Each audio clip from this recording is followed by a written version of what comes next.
Hey, Kobe, offensively, you guys are really hot there for a while. 19 assists. What was difference with just the flow and the ball movement and kind of just making the right plays compared to previous games? I think that's just something we preach day in and day out. And, in the previous games, I think we just got away from it. And obviously, we've shown all year that when we do move the ball, we get the shots that we want. So I think we just stuck with it tonight and stay consistent and committed to it, and it worked in our favor. Chris Bassinet. Kobe, what were you guys telling each other in the huddles there the last 8 minutes as you're trying to close that out and Penn State's cutting in the lead? I know Coach Hoiberg and Derek said it was you guys stayed together pretty well. Did you see that? And what were you guys kind of saying to each other? Yeah, definitely saw it. I think we just kept positive energy. We just kept telling each other, finish the game. They went on a little run, I think, because we got stagnant offensively and, took some shots at the end of a shot clock that weren't great.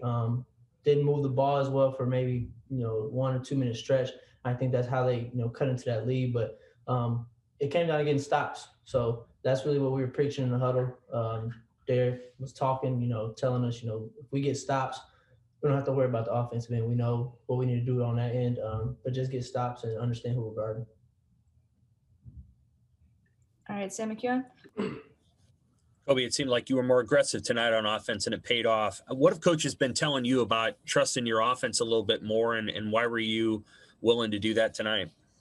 I think, just coming in and giving us a spark, in any sort of way, whether it's defensively, offensively, whatever case may be. And Coach Hoiberg and all the assistants continue to tell me, stay confident, stay ready. No matter how many minutes I'm out there, be sure that I'm a threat on the offensive end, and obviously continue to take pride in my defense.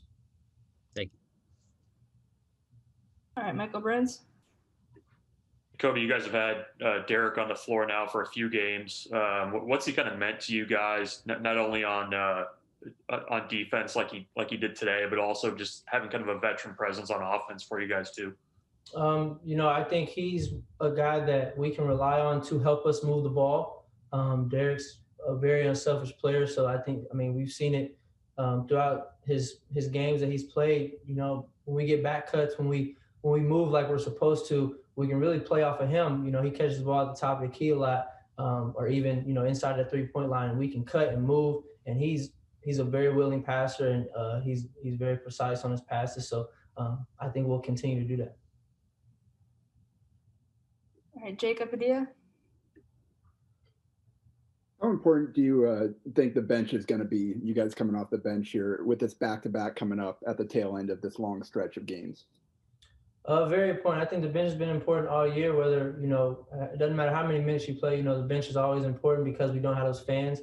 That was something we preached since day one, make sure that we have the most energy in the gym. But I definitely think, the bench is going to play a major role. Guys are going to get banged up. Fatigue is going to set in sometimes. So I think we're all ready to come off the bench and give a spark in any way we can.